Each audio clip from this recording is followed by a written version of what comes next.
मा स्वागत छ। आज हाम्रो छलफलको विषय राष्ट्रिय स्वतन्त्र पार्टी अर्थात् रसपपाले समानुपातिक उम्मेद्वारहरूको अन्तिम सूची तयार गर्दा अपनाएको प्रक्रियामा केन्द्रित छ। यो विषय हालै एउटा गम्भीर विवादको विषय बनेको छ। यो छलफल पूर्ण रूपमा स्रोतमा आधारित छ, जहाँ पार्टी सदस्यहरूले गरेको आन्तरिक मतदानको नतिजा र निर्वाचन आयोगमा बुझाइएको अन्तिम सूची बीचको जुन ठूलो अन्तर छ, त्यसले पार्टीको आन्तरिक लोकतन्त्र र पारदर्शितामाथि गम्भीर प्रश्नहरू उठाएको छ। हो, र आजको हाम्रो बहसको मूल प्रश्न पनि सायद यही हो। के रासपपाले अपनाएको छनौट प्रक्रिया पार्टीको आन्तरिक लोकतन्त्र र पारदर्शिताको सिद्धान्त अनुरूप थियो, वा यो विभिन्न मापदण्डको नाममा नेतृत्वको विवेकमा आधारित एक पक्षपातपूर्ण र भनौँ न अपारदर्शी निर्णय थियो? म यो प्रक्रियालाई उम्मेद्वारको समग्र क्षमता मूल्याङ्कन गर्ने एउटा बृहद र आवश्यक विधि थियो भन्ने तर्क गर्छु, जुन केवल सदस्यहरूको मतदानमा मात्र सीमित थिएन। पहुँचवाला व्यक्तिहरूलाई प्राथमिकता दियो। हेर्नुस्, रासपाको उम्मेद्वार छनौट प्रक्रियालाई केवल मोबाइल एपबाट गरिएको मतदानको परिणामका आधारमा मात्र हेर्नु अलि अन्यायपूर्ण हुन्छ। यो एउटा भनौँ न बहुआयामिक मूल्याङ्कन प्रणाली थियो, जसले उम्मेद्वारको समग्र योग्यतालाई विभिन्न कोणबाट जाँच्ने प्रयास गर्यो। पार्टीको विधिअनुसार प्राथमिक निर्वाचनको मतबार 50% मात्र थियो। हो, यो उम्मेद्वार छनौटको एक महत्त्वपूर्ण हिस्सा थियो, तर यो नै पूर्ण र अन्तिम आधार थिएन। बाँकी 50% मूल्याङ्कन अन्य वस्तुगत मापदण्डहरूमा आधारित थियो, जसमा लिडरशिप एकाडेमी र पोलिटिकल प्रक्सिमिटी प्रमुख थिए। अब यी शब्दहरू के हुन् भनेर प्रस्ट्याउनु सायद जरुरी छ। लिडरशिप एकाडेमी अन्तर्गत सबै उम्मेद्वारहरूले पार्टीका शीर्ष नेता र विषयविज्ञहरूसँग अन्तर्वार्ता दिनुपर्थ्यो, जहाँ उनीहरूको राष्ट्रिय मुद्दाप्रतिको बुझाइ, पार्टीको वैचारिक अडान र नीतिगत गहिराईबारे प्रश्न गरिएको थियो र त्यसको आधारमा अङ्क दिन्थ्यो। त्यस्तै पोलिटिकल प्रक्सिमिटी अन्तर्गत पार्टी स्थापनादेखिको योगदान, सङ्गठन विस्तारमा खेलेको भूमिका र आफ्नो निर्वाचन क्षेत्रमा रहेको सक्रियता जस्ता पक्षहरूलाई मूल्याङ्कन गरिएको थियो। पार्टीका सहमहामन्त्री विपिन कुमार आचार्यले भने जस्तै मतदानमा सहभागिता पनि अपेक्षाकृत कम थियो। करिब 1,82,000 प्रमाणित सदस्यमध्ये जम्मा 26,000ले मात्र मतदान गरे। यस्तो सानो स्याम्पल साइजको आधारमा मात्रै देशको नीति निर्माण गर्ने ठाउँमा पठाउने व्यक्तिको टुङ्गो लगाउनु अपुरो हुन्थ्यो नि, होइन र? समानुपातिक प्रणालीको उद्देश्य नै लोकप्रिय अनुहार मात्र होइन, खास विषयमा विज्ञता भएका र संसदीय समितिमा बसेर जटिल कानून निर्माणमा योगदान दिन सक्ने व्यक्तिलाई स्थान दिनु हो। प्राथमिक मतदानले लोकप्रियता देखाउँछ, तर नीतिगत गहिराई मापन गर्न सक्दैन। त्यसैले यो सन्तुलन आवश्यक थियो। तपाईको तर्कको आधारमा बुझ्छु, तर यसलाई हेर्ने अर्को दृष्टिकोण पनि छ, जुन तथ्य र तथ्याङ्कमा आधारित छ।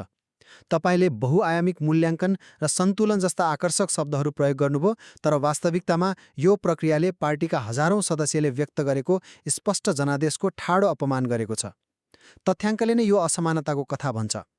दलित क्लस्टरमा सबैभन्दा बढी 13,143 मत पाएका विजय जहिरुको नामै अन्तिम सूचीबाट गायब पारियो। खसारेतर्फ सबैभन्दा धेरै 18,223 मत पाएका रमेश परसाईलाई सूचीको 5औं नम्बरमा धकेलियो, जबकि उनीभन्दा झण्डै 6,000 कम मत ल्याएका विपिन कुमार आचार्य पहिलो नम्बरमा राखियो। महिलातर्फ सबैभन्दा धेरै मत पाएकी रन्जु दर्शनालाई 10औं नम्बरमा पारियो, जबकि उनीभन्दा कम मत पाएकी प्रतिभा रावल पहिलो नम्बरमा आइन्। तपाईले उल्लेख गर्नुभएका लिडरशिप एकाडेमी र पोलिटिकल प्रक्सिमिटी जस्ता मापदण्डहरू कसरी मूल्याङ्कन गरियो भन्ने कुरामा कुनै पारदर्शिता छैन। यी वस्तुगत भन्दा बढी आत्मगत र अपारदर्शी थिए भन्ने कुरा पीडित उम्मेद्वार विजय जैरूको भनाइबाटै पुष्टि हुन्छ, जसले आफूले ती मापदण्डहरूमा कति अङ्क पाए भन्ने विवरण माग्दा समेत पाएनन्। पार्टीभित्रकै स्रोतहरूले यो छनौटलाई नातावाद र कृपावादसँग जोडेका छन्। सुम्निमा उदास, जो स्वर्णिवाकले निकट हुनुहुन्छ, अनि विपिन आचार्य तथा प्रतिभा रावल, जो रवि लामिछाने निकट छन्। उनीहरू निकट हुनुले नै सूचीमा माथि पारिएको आरोप छ। यो अभ्यासले पार्टीको उन्नत लोकतान्त्रिक छविमाथि नै प्रहार गरेको छ। जैरूको शब्दमा यसले लोकतन्त्रको धज्जी उड्यो कि भन्ने अनुभूति गराएको छ। तपाईले पारदर्शिताको प्रश्न उठाउनु भयो, जुन स्वाभाविक हो, तर पार्टी नेतृत्व र सचिवालयले उम्मेद्वारहरूको मूल्याङ्कन गरेको हो र उनीहरूको विवेकमाथि नै शङ्का गर्नु अलि हतार हुन्छ जस्तो लाग्छ। सहमहामन्त्री आचार्यले दिएको उदाहरण यहाँ सान्दर्भिक छ। उहाँले भन्नुभयो यो त राष्ट्र ब्याङ्कले पैसा छाप्दा डुप्लिकेट छाप्छ कि भनेर शङ्का गर्नु जस्तै हो। नेतृत्वले पार्टीको बृहत्तर हितलाई हेरेरै निर्णय लिएको हो। यो प्रक्रिया निष्पक्ष थियो र यसको विस्तृत नतिजा पार्टी सचिवालयले सार्वजनिक गर्ने प्रतिबद्धता जनाएको छ, जसले पारदर्शिताप्रतिको आशय स्पष्ट देखाउँछ। प्रक्रियागत ढनाइ हुनु र नियत नै खराब हुनु फरक कुरा हो। सायद नतिजा सार्वजनिक गर्न ढिलाइ हुनु कमजोरी थियो होला, तर सम्पूर्ण प्रक्रियालाई नै पक्षपातपूर्ण भन्न मिल्दैन। एकछिन, यो कस्तो तर्क हो? राष्ट्र ब्याङ्क एक संवैधानिक गैर राजनीतिक निकाय हो जसको काम कानूनले तोकेको छ। त्यो राजनीतिक पार्टी होइन। राजनीतिक दलमा त हरेक निर्णयमाथि प्रश्न उठाउनु र जवाफदेहिता खोज्नु नै लोकतन्त्र हो नि, होइन र? विवेकमाथि शङ्का नगर्नु भन्ने तर्कले त कुनै पनि किसिमको जवाफदेहितालाई पन्छ्याउँछ। यदि प्रक्रिया साँच्चै पारदर्शी र निष्पक्ष थियो भने परिणाम तुरन्तै किन सार्वजनिक गरिएन? विजय जेरू जस्ता उम्मेद्वारले आफ्नो मूल्याङ्कनको विवरण माग्दा पनि नपाउनुले यसको अपारदर्शिता पुष्टि गर्दैन र?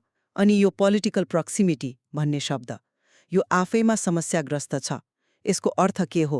पार्टीप्रतिको निष्ठा वा नेताप्रतिको निकटता?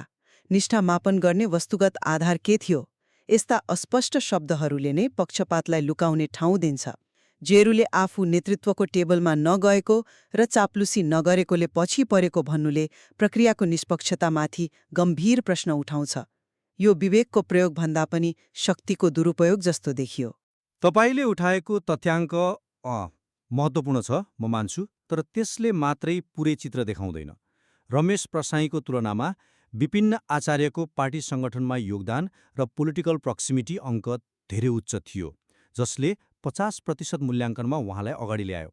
यो व्यक्तिगत निकटताको कुरा होइन, यो त पार्टी निर्माणमा गरेको लगानीको मूल्याङ्कन हो। प्रक्सिमिटीको अर्थ चाप्लुसी होइन, सङ्गठनप्रतिको निरन्तर प्रतिबद्धता हो। जहाँसम्म प्राथमिक निर्वाचनको महत्त्वको कुरा छ, त्यसलाई पुरै नकारेको त होइन नि।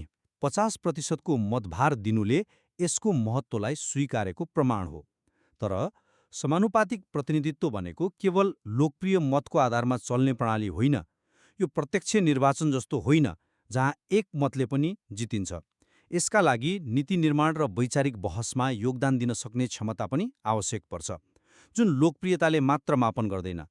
लिडरसिप एकाडेमी र अन्य मापदण्डहरू त्यही क्षमता जाँच्नका लागि बनाइएका थिए। हजारौं सदस्यको मत महत्त्वपूर्ण छ, तर पार्टीको समग्र रणनीतिक हित र संसदमा प्रभावकारी भूमिका खेल्न सक्ने व्यक्तिको छनौट पनि उत्तिकै महत्त्वपूर्ण हुन्छ। तपाईले नीति निर्माणको कुरा गर्नुभयो, तर के 13,000 सदस्यको मतलाई पन्छाएर गरिएको निर्णयले लोकतान्त्रिक वैधता पाउँछ? 13,000 भन्दा बढी सदस्यले छानेको उम्मेद्वारलाई सूचीबाटै हटाउनु र हजारौं मतले पछि परेकालाई शीर्ष स्थानमा राख्नु लोकतान्त्रिक मूल्यको सम्मान होइन, यो त उपहास हो। 50% मतभारको के अर्थ रह्यो जब नतिजाले त्यसलाई पूर्ण रूपमा उल्टाइदिन्छ? यसले त पार्टी सदस्यहरूलाई केवल प्रक्रियामा सहभागी गराइएको तर उनीहरूको निर्णयलाई सम्मान नगरिएको स्पष्ट देखाउँछ। यो केवल मेरो वा विजय जैरूको मात्र कुरा होइन। पार्टीकै अर्को उम्मेद्वार डाक्टर रामजी रामले लोकतन्त्रमा मतदाताको मतको अर्थ रहन्छ भन्दै जैरूको नाम सूचीमा नहुँदा आफूलाई लज्जा बोध भएको सार्वजनिक रूपमै बताउनु भएको छ। यसले पार्टीभित्रै यो प्रक्रियाप्रति गहिरो असन्तुष्टि रहेको स्पष्ट पार्छ। यदि सदस्यको मतको यति धेरै अवमूल्यन गर्नु थियो भने त्यसो भए त्यो प्राथमिक निर्वाचन गराउनुको नाटक किन गरियो त? यसलाई नाटक भन्न मिल्दैन। यो एउटा नयाँ प्रयोग थियो र हरेक नयाँ प्रयोगमा केही कमजोरी हुन सक्छन् जसलाई सुधार्दै लैजान सकिन्छ। सदस्यहरूको मतलाई अवमूल्यन गरिएको होइन, त्यसलाई अन्य महत्त्वपूर्ण मापदण्डसँग तुलना गरिएको हो। अब अर्को पाटो हेरौँ, जुन तपाईले सैद्धान्तिक निष्ठाको कुरा गर्दा नजरअन्दाज गरिरहनु भएको छ। राजनीति भनेको आदर्शको मात्र होइन, यथार्थको पनि खेल हो। एउटा गतिशील र विस्तार हुँदै गरेको राजनीतिक दलले गठबन्धन र एकताको यथार्थलाई स्वीकार्नुपर्छ।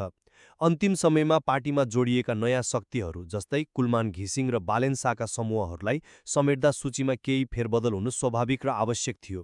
यो पार्टीलाई अझ बलियो र समावेशी बनाउन गरिएको एक व्यावहारिक निर्णय हो, सैद्धान्तिक विचलन होइन। राजनीति भनेको कहिलेकाहीँ कठिन निर्णय लिने कला पनि हो, जसले अल्पकालमा केहीलाई असन्तुष्ट बनाउन सक्छ तर दीर्घकालमा पार्टीको हित गर्छ। तपाईँ जसलाई व्यावहारिक निर्णय भन्दै हुनुहुन्छ त्यसलाई म अवसरवाद भन्छु। शक्ति बाँडफाँडको नाममा पार्टीको स्थापनादेखि इमान्दारीपूर्वक काम गरेका र हजारौं सदस्यहरूबाट अनुमोदित भएका व्यक्तिहरूलाई पाखा लगाउनु सरासर अन्यायपूर्ण छ। यदि नयाँ शक्तिहरूलाई समेट्नु नै थियो भने त्यसको एउटा पारदर्शी विधि हुनु पर्थ्यो, न कि सदस्यले चुनेका उम्मेद्वारलाई हटाएर। के यी गठबन्धनबाले पार्टी सदस्यहरूलाई पहिल्यै जानकारी दिएको थियो? के उनीहरूको मत लिएन? यसले के सन्देश दिन्छ?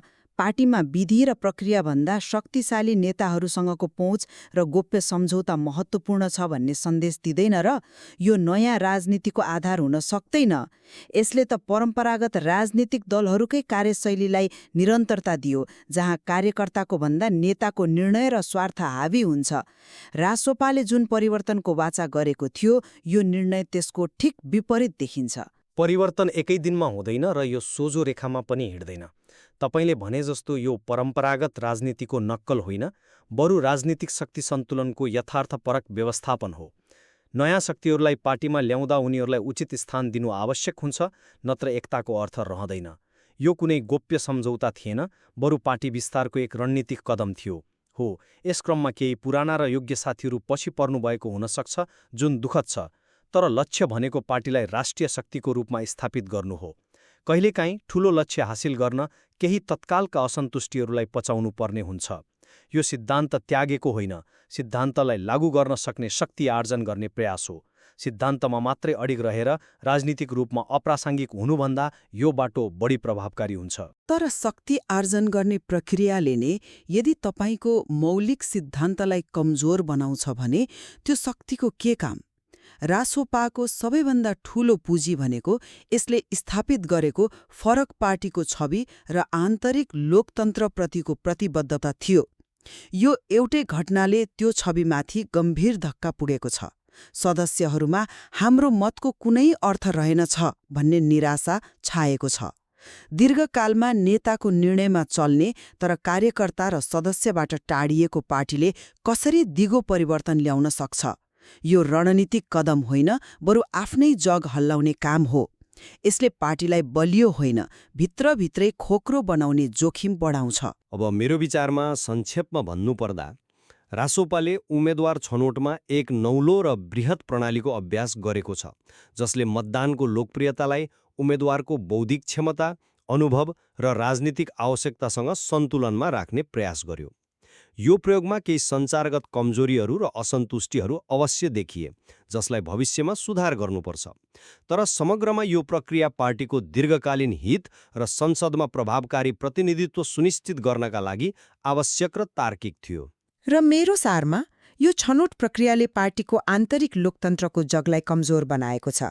सदस्यहरूको स्पष्ट अभिमतलाई लिडरशिप अकाडेमी र पोलिटिकल प्रक्सिमिटी जस्ता अपारदर्शी र आत्मगत मापदण्डको बहानामा अमूल्यन गरियो। यसले अन्ततः नेतृत्वको व्यक्तिगत छनौट र पक्षपातलाई वैधता दियो, जसले पार्टीको सैद्धान्तिक निष्ठा र उन्नत लोकतन्त्रको दावीमाथि गम्भीर प्रश्न खडा गरेको छ।